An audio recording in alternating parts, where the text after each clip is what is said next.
Hoje, 2/10/2025.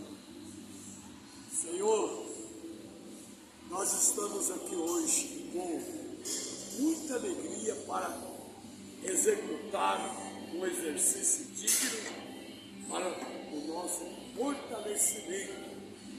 E eu acredito que o Senhor está conosco nesta caminhada difícil, porém não desistimos das coisas boas da vida. Obrigado, Senhor. 15. 3, 4.